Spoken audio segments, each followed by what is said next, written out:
Hey guys, welcome to Solo ReacTalk. Today I'm going to be reacting to Linfamy History of Japan. Today's episode is called Fall of the Soga Part 1. Uh-oh. Let's start. Okay, 3, 2, 1. The Soga clan was already strong within the Japanese imperial court, but it was after the military victory over the Mononobe in 587 that they became the big shots. Did they abuse their power? You bet. 3 generations of Soga control caused hate for the Soga to build and build until it reached a breaking point. It's at this point that we must remember that the ancient Japanese history books were written after this time, and the writers had an anti-Soga bias. So take what happens next with a grain of salt. The writers may have exaggerated some things. With that out of the way, let's get into it. Our story begins with a death. In 628, Empress Suiko died without naming an heir, rookie mistake. Prince Shotoku, her regent and co-ruler, had already died 6 years earlier. As you can probably guess, the imperial court clashed over who should sit on the throne next. This was the first of 2 disputes over succession. There were 2 contenders to the throne, Prince Tamura and Prince Yamashiro. Both were grandsons of previous emperors, but it seemed like Yamashiro had the stronger claim. His grandfather was emperor more recently than Tamura's, and he was the son of the popular Prince Shotoku, a rock star among the people. Now, I'm going to throw out a lot of names, but don't worry, the main people you want to remember for this story are Prince Yamashiro and the Soga leaders. The 3 successive Soga leaders that made the imperial courts their playground were Sogano Umako, Sogano Emishi, and Sogano IRUKA. Umako we already talked about in a previous video. He defeated the Mononobe in 587 and cleared the field for his family. When he died, his son Sogano Emishi became the head of the Soga clan. We'll talk about Emishi now. Emishi's son was Sogano IRUKA, who we'll get to later. Be patient.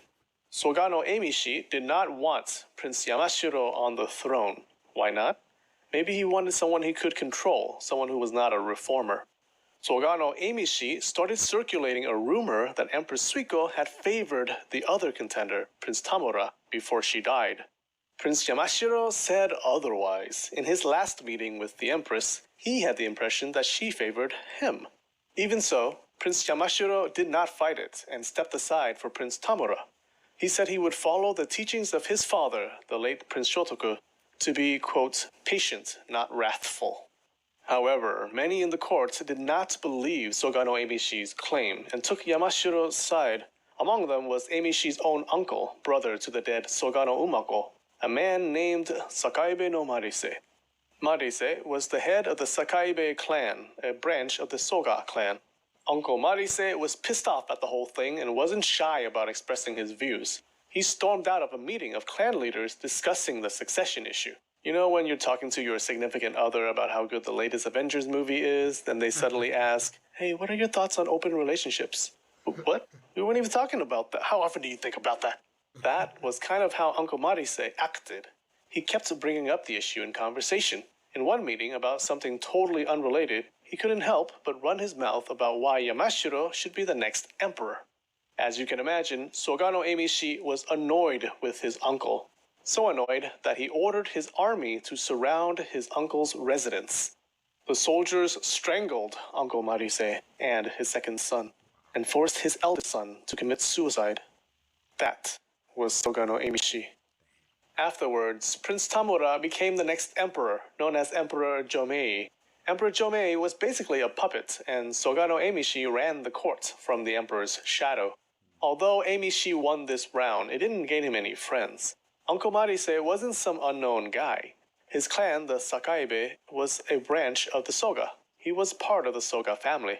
Plus, you probably wouldn't trust someone who killed his own uncle. Hate for the Soga built up in the courts, but no one took action. Emperor JOMEI died in 641, and it ignited a second succession dispute. JOMEI's son was too young, so the best candidate was again Prince Yamashiro. And again, Emishi did not want Yamashiro. Emishi tried to back another son of the emperor, but no one went along with it, so he compromised and backed Emperor JOMEI's wife. Again, Prince Yamashiro was passed over, and Jomei's wife ascended the throne as Empress Kogyoku. Soon after, Emishi's son, Soga no IRUKA, became quite influential in the court. His father was still alive, but IRUKA took the reins of court affairs. Now IRUKA, if you thought Emishi was bad, IRUKA was even more power-hungry and less tolerant. People feared him more than they did his father. His favorite game was coercing other clan leaders to send more workers for his pet project, building 2 large tombs for himself and his father. One day, this prompted Prince Yamashiro's sister to give Soga no IRUKA a public tongue lashing.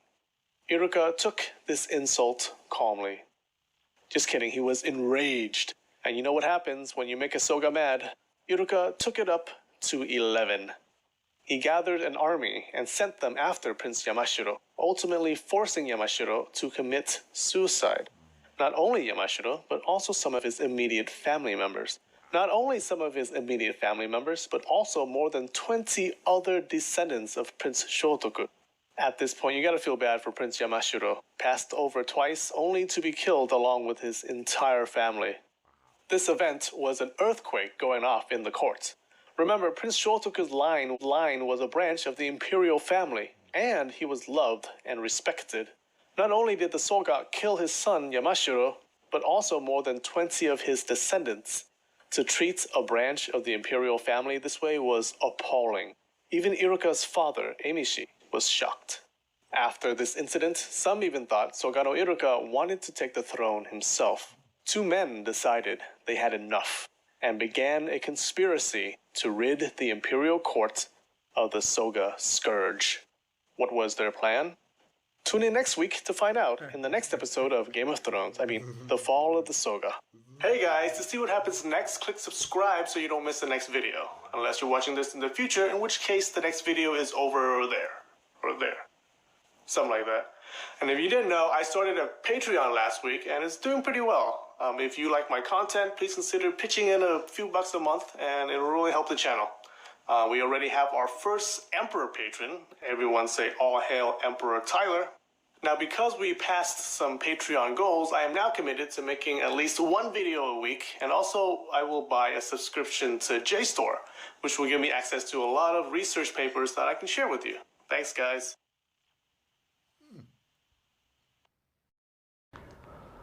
Wow. If this wasn't like Game of Thrones, then I don't know. I don't know. I know Linfamy says we should take it with a grain of salt, right? But I can see this as a plausible turn of events, because you know the Soga clan had a lot of power. I mean, they killed an emperor and replaced that seat with their own puppet queen, and they also brought in what was his name, the prince regent, Shotoku. Yes, they brought in Shotoku as well. So I'm saying that they had the power, you know, to do all these terrible things. If they could change an emperor willy-nilly just like that, then I'm sure they can kill whatever power base is left, or whatever power base is close to their family as a branch clan. So it's not really much of a surprise for me in that respect. I am, however, disappointed that the Soga clan got consumed by their own power. You know, they probably didn't realize it themselves that they were becoming arrogant, they were becoming complacent. They just expected everything to fall in their lap, and anyone's life, no matter who it is a target and can be disposed of.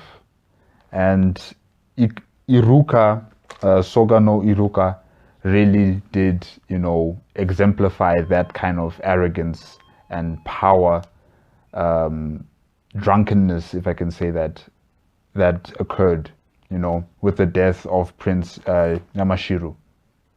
And Yamashiro himself, I can see he was much of a, you know, he wasn't really much of a person who knew how to play the game of Thrones, if I can say that.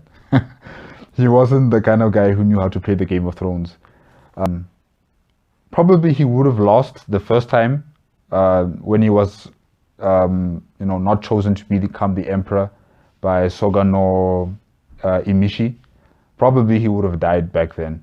But after the death of that emperor, I forgot the other prince's name, but yeah, after the death of that emperor, he should have immediately canvassed himself to become the next emperor and tried to paint the Soga clan as, as foolish, as choosing the wrong people to become emperors. He should have garnered more support from the court, and maybe he would have survived. I don't know about that, but the Soga clan really, they've lost touch with reality in that kind of respect, in terms of respecting the office that they hold and try not to be seen as overbearing or over controlling over the royal family, or whatever left of the royal family, and trying to assert your own dominance and leaving behind the other clans that are also in the court and other important officials. So yeah, maybe it did seem like they were trying to become the new royal family of Japan, and because of that they're going to create a lot of enemies. And as you saw, Linfamy says there's two mysterious people who are going to plot the destruction of the Soga clan. So yeah, it's going to be very interesting. Part 2 next week, Tuesday. Be there. Be there. Okay guys, that's it for today. Remember, if you liked the video, please give me a like, comment and subscribe to my channel. Also click on the notification bell if you want to be up to date with my latest videos. Okay, bye bye.